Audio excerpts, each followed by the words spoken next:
Hello, welcome to the program. Ahead, the outdoor advertising industry. Can it address the concerns of the government and the public when it comes to regulating content?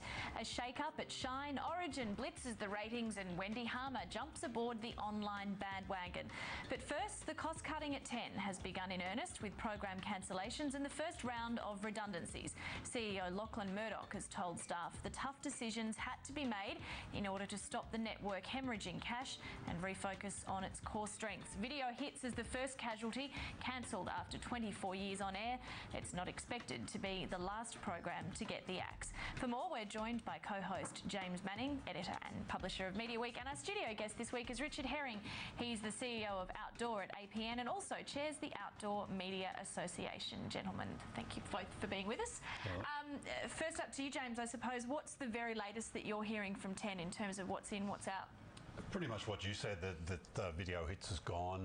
Not a high-cost program, didn't employ a lot of people, showed on Saturday and Sunday mornings. That just shows you, I guess, the level that they're sort of drilling down into, looking to make some savings. There's no sort of announcement yet of what will take its place. Is it filled a few hours of content every weekend morning? Speculation that Sports Tonight probably won't have a life after the end of the AFL season. Program that does reasonably well for them late at night and currently shows on One, but with One sort of pulling out of sport pretty much big time, except for a few exceptions, you wouldn't be surprised if that goes. Richard, I know this is not why you're here to do the show, but you know you've worked in television. What do you make of the shake-up going on there? Had to be done, or? Oh, it's very hard for me to tell, but obviously, the new CEO's gone there with a new, fresh look at things and things that can be done better. So, time will tell, I guess, in many ways.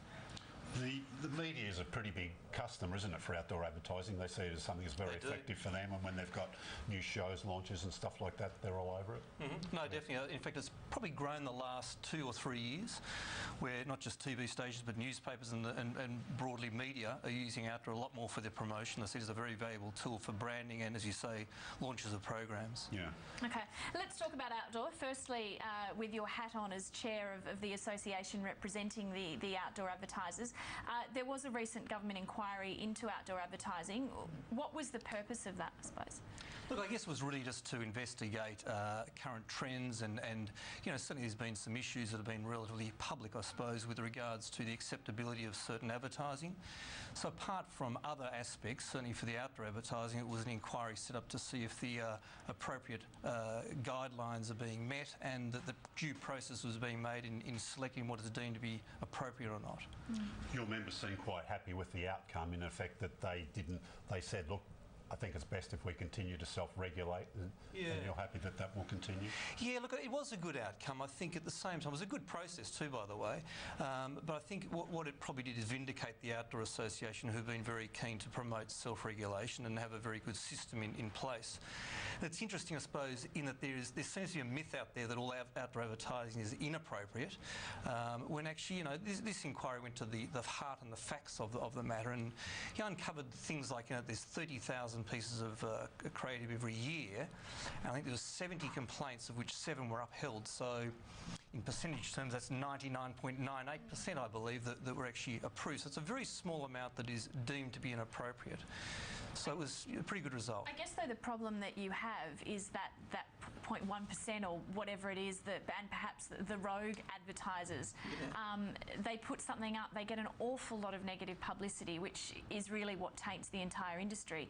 If you are self-regulated, how do you guys make sure that those people are weeded out?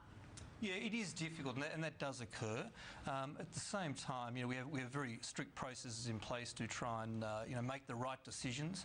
And I guess ultimately there is no right decision in that someone will still not think it's appropriate advertising ultimately. So we have a very strict process in place, and I think at the same time, as you say, the inquiry was good.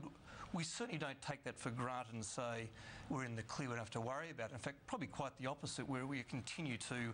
One of the big things for us is education. And the education for us is about understanding contemporary social attitudes, and I think that's something that we're going to continue to do so that we can make better decisions that are more right than wrong anyway. Because I guess sometimes it seems like you can't win either way. If you don't put the ad up, you're in trouble. If you do put it up, you can also be in trouble. So I guess you're learning as well, are you? What's sort of acceptable, and as the sort of tastes change in the community? Yeah, I think that's a really important point. Is that tastes do change, and you're not going to please everyone, and there's various elements that do take advantage of it. So we need to be vigilant about what are really stunts and understand the repercussions of those stunts. At the same time, don't get too wrapped up in that PR side of things. We need to make the right decisions for what the copy is, and there's a number of processes that we go through. Ultimately, the ASB make a determination, and we abide by the ASB's determination on those things. Which is the Advertising Standards Bureau. Correct. Sorry, yes, yeah. Let's talk a bit about APN. Put your other hat on for a minute. So APN Outdoor. How are you guys going at the moment? What are the challenges for APN at the moment?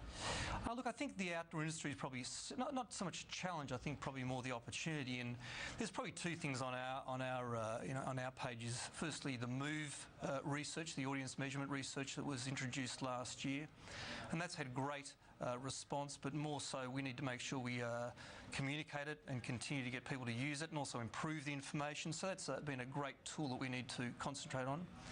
I think the other challenge is probably to understand the benefit that outdoor can gain from digital and new media.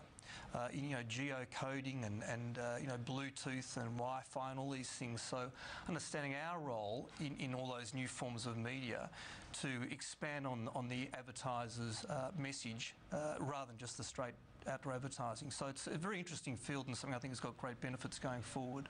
I mean, the sector's been reporting sort of period-on-period growth for quite a while now. Not massive jumps, but solid, sort of consistent. We hear the advertising market in general is quite, up and down. What's sort of keeping you guys in positive territory, do you think? And what's your outlook for the rest of this year? Well, that's very kind, James, but you forgot 2009, but where it was a bit of a roller coaster. But certainly 2010 was very solid growth, and I think more importantly, this year in Q1 we had 5.4% growth, Q2 5% growth, so really seeing good levels of growth, and I think probably above most media in the first half, probably at the lower end of our expectations, but I think that's been a good start. I think the thing about it is really there are many mixed messages about the economy going forward. So we're careful not to get ahead of ourselves and just make sure that we get month by month, we achieve what we expect to get out of the market.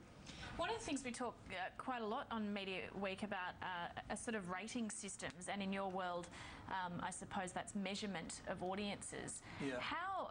How do you measure an outdoor audience? Well, it took 8 years to get to the table, so I haven't got time to do it. So, look, it is a very, and the reason for it taking so long, it is very, very complex. It is not like television, radio, and even newspaper forms of audience measurement. It is very complex in the different environments. In bus, shopping centre, airport, roadside, etc.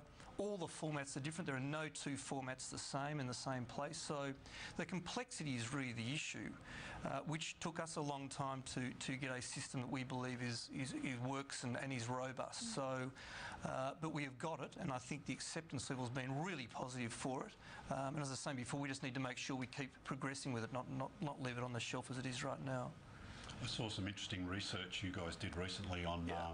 You represent a lot of the ads on the side of buses and trams and stuff like that in the major markets.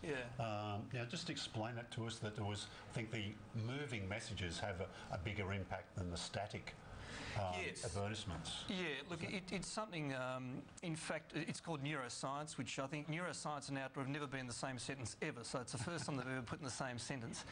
And essentially what we did is we were uncovering what intuitively we knew, and that was that a moving message had better recall than one that was static.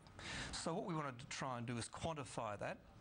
So we went about this neuroscience research that actually engaged with the brain to work out the difference with the same copy of a moving message and a static message, and as to how much more benefit you get from a moving message. And the results roughly were that, you know, the engagement doubled, and memory also increased from a moving message. So it was quite profound, the difference. I find that fascinating though, but were you getting calls from the guys on your static messages saying, why aren't we on your There's more research coming out about static, don't worry. Sounds a little bit too scientific for this program, I think. Richard, thank you very much for coming in. Good to see you. Thanks, Carly. Thanks, James. Now for a check on the media sector's performance on the share market this week. Here's Chris Weston from IG Markets in Melbourne. Yeah, good afternoon. I mean, if we look across the spectrum of stocks in the media space, it really hasn't been any strategic direction. They haven't all been floating in the same direction. You know, Fairfax is having a reasonable week, up 1%. We've seen a number of brokers again warm to that stock. News Corp having a bit of a shocker today, but ultimately on the week it's down about 1.4%. It was doing quite well. We've seen Seven West Media up, down about 0.2%. Stocks like 10 up 0.4%, and Seek seems to be doing reasonably well, having a 0.6% gain on the week. But you know, if you're looking at News Corp, as I say, it was doing quite well, but today we've seen just a lot of sellers really coming into that. I mean, there's shocking allegations of these phone hacking charges which are coming against them, and it's really a big PR disaster for the company, to be fair. I mean, we've seen a number of advertisers looking to pull advertising away from News International, who's obviously one of the subsidiaries of News Corp.